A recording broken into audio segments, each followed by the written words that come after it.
Ladies and gentlemen, just want to convey the greetings of Monsignor Ricci, who is president of the Syndology Center of Rome, who is present here in spirit.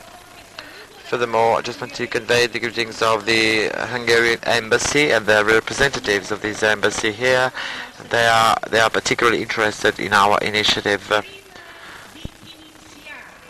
Before starting my presentation, I just want to make it clear what follows. Some agents, press communique and press agencies published some news, published false and unfounded news on what has been said in this symposium.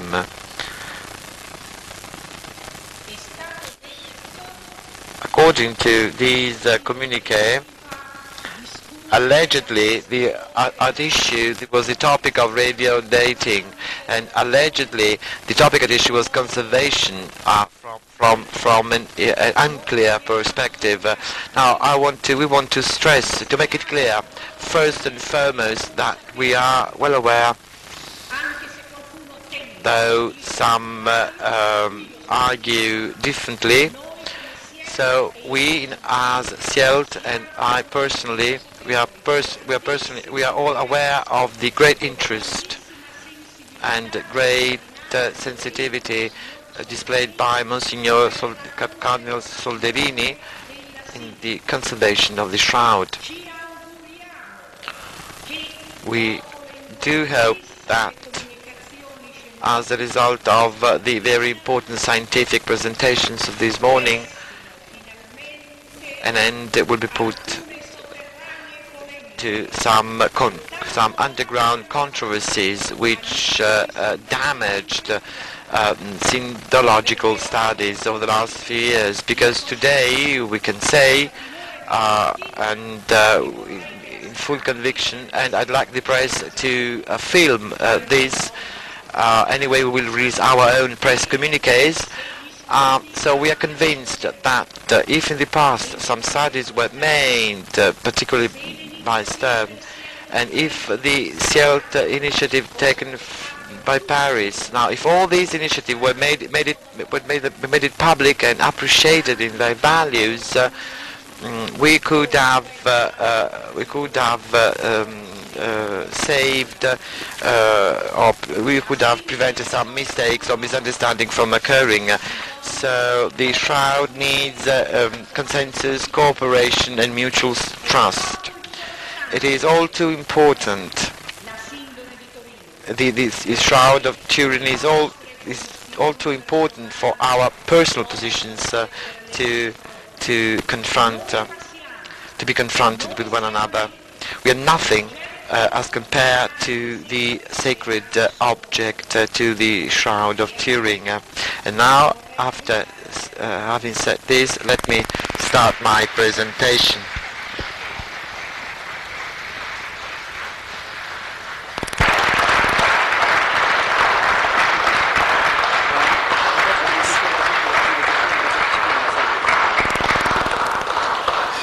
Ceux qui veulent poser des questions peuvent remplir les papiers. I don't know, does anyone from the floor wish to, if someone wishes to ask questions, can fill up that document. There is no object in no museum, in no church, which can be compared to the Shroud of Turin. We also know that the 1988 dating is not in keeping with the chemical and physical, historical and archaeological data. We have the Shroud of Turin has a long-standing dramatic history of centuries. There'll be a lot of mending work done on the Shroud, and also restoration work has been done. Can we dim the light?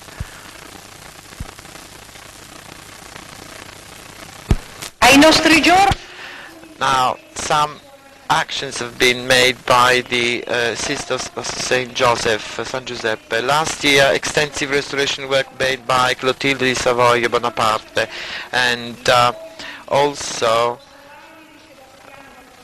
Sebastiano Valfré. And in 1534, after the Chambéry fire, extensive mending and patches were made, and all the lining also was mended. There are many stitches, many passing stitches which connect the two cloths, and they are you can tell the difference between the two stitches. Before this restoration work, there were anonymous events. In the mid 1300s, there was a fire, and then another fire around the 11th century in Constantinople, when the shroud was exposed, folded, and judging by the geometry of creases. Now the variety and quantity of the stitches, the restoration stitches, from Middle Ages until now, from Odessa to Constantinople to Chambéry, Turin, and there is an impressive restoration work has been done. Wide range of stitching has been done over the centuries. This was done by those who actually did this, and also technical. This was said by technicians, by experts in this field. Now, on top of this, there is an enormous quantities of reinforced and reconstructed areas with the invisible pearl mending. The Mediterranean linen of the shroud, due to its craftsmanship and due to the thick weaving, absorbs such action, such intervention. Now, these are logical remarks, but all these had to be documented somehow. So in 1978, Martin Lon and Morris in Turin made radiographic examinations of the shroud in the region in which 10 years later the sample to be radiodated was to be removed. Thus, there is a considerable lack of homogeneity of the tissue, low density areas, and then other areas in which density is very high. The band of the tissue, though a measure was made of this, band is apparently has been reinforced with stitching, with the sewing. It is a more maltreated region over the centuries. Exposure techniques would handle the tissue, the cloth, just in that area. We have visual, authentic documents showing this constant damaging process. Now, the first document is a print, a display of 17th century. The shroud is being taken by hands exactly in that area. And we are sure from the way in which the imprint is arranged, the face on the left, and this typical exposure would remain traditionally constant. This technique is still used today. Now, the second document is that of 1888. The shroud is presented to the crowd in the same way. The hands take it without protection, and is being taken from the same point. And there is a reason accounting for this. That clutch guarantees the best possible vision of the imprint. These are staggering. These are mind-boggling documents, and they have not been discovered today. These documents were universally known when it was decided from which area the sample were to be taken. As a matter of fact, threads, the cloth threads were not made thinner. The idea was to cut a piece of cloth, and the selected area was the corner, in the upper left corner, when already Rice had cut out a sample. So it was a sort of crippling. The shroud was crippled irretrievably, and the linen of the shroud was irretrievably damaged and lost. Now this enlargement shows the condition, show that area for centuries from which the shroud was taken, reissued and restored. So we are coming to the core of the problem. With a certain amount of accuracy, the analysis made by experts, but outstanding expert Timothy and Rice, that stated the average weight for square centimeter of the cloth of the shroud.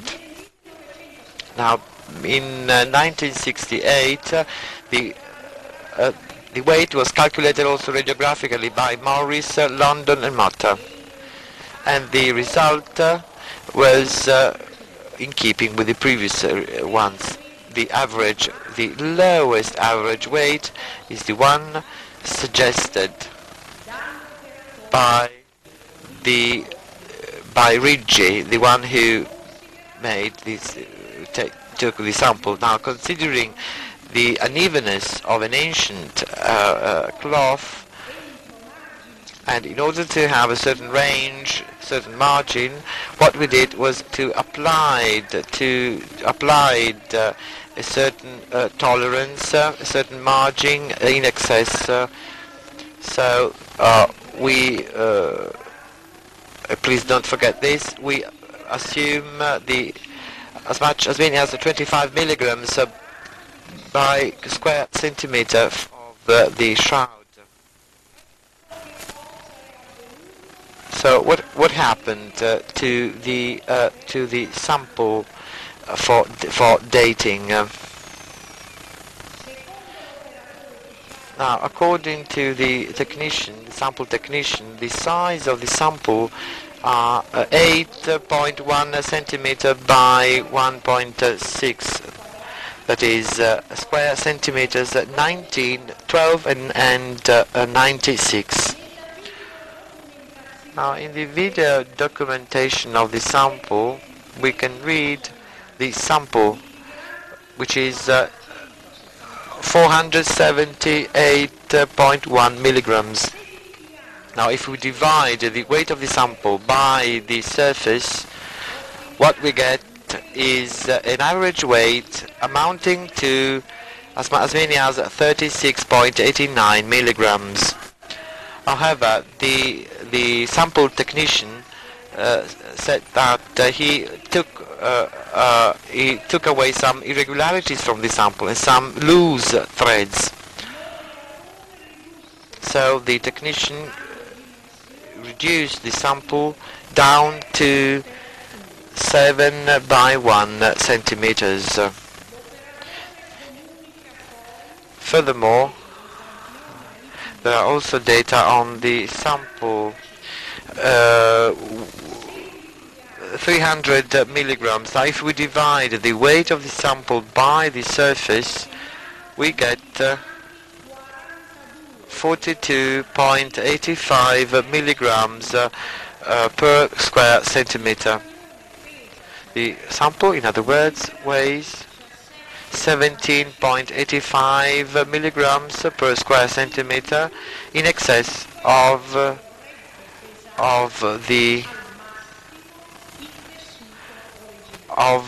weight of the original tissue, of the original cloth. Now, this figure is far more staggering and surprising than the one of the uncleaned sample. So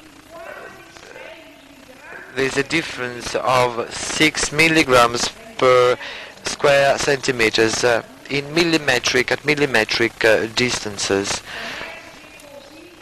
85 to 42. Hence, it is clear that the sample had been irregularly charged with textile material which was not determined. In other words, many threads were added, threads which were used for restoration with a variety of techniques and in different ages. The amount of younger threads is 32, so 1/3 of the total out of the sample, and it goes up to 41.65, coming closer to the half for the cleaned and radiodated sample.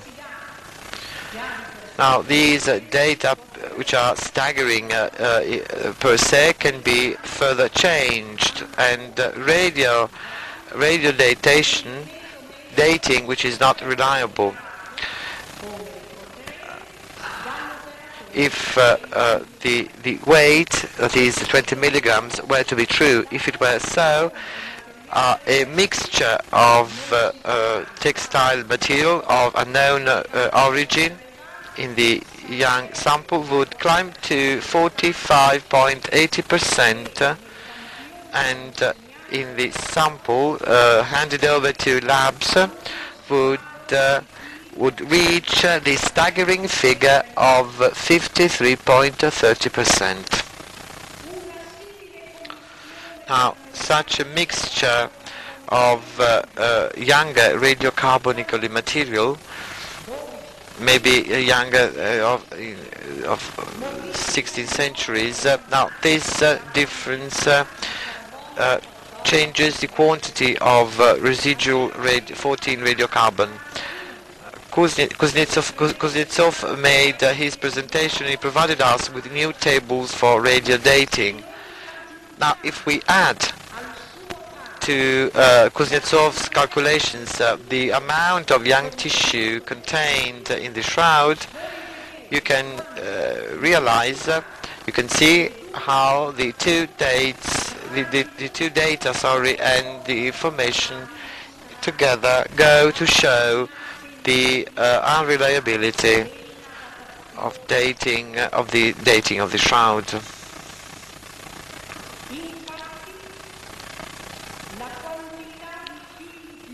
The number of younger threads differs from one region to another, from one area to another area. This is documented by the lack of similarity among adjacent areas, and the carbon experts themselves were bewildered because they were trying to arrive at a common average date. There is a remarkable difference among the three radio datings. They range from 1260 to 1390. And here it is possible to see this mingling, this mixture, uneven mixture of the original ancient fibers with younger fibers, all of which kind of distorted the data, which proved to be unreliable. Let's review the weight table. Consider that these calculations start from the square centimeter tissue of the original shroud in its integrity. However, it is clear that no restoration work would have been needed. A restoration work on an intact area. So we don't know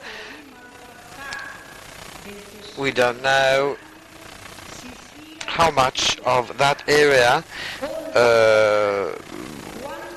was pulverized and fragmented. In other words, we don't know the change of the weight of that area, and we don't know the percentage of the restoration work. So at this point, no one knows where radio dating was performed. We hope that textile experts will go into that and will further analyze with adequate instruments these questions according to Cardinal Saldarini wish. Now, from the foregoing, some inaccuracies, inconsistencies, and also accusations to radio dating. In no way we don't want to take up old controversies and to pay attention to other theories. Maybe the tragedy, that archaeological tragedy, which was the dating of the Shroud of Turin,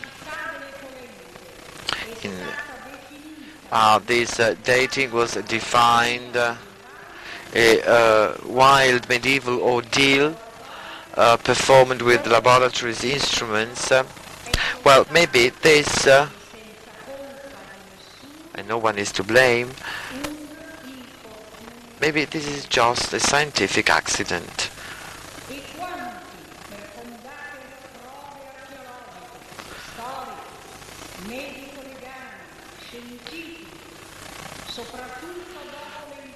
And after the information we received from outstanding experts and scholars, and particularly what Dmitry Kuznetsov said, so after all this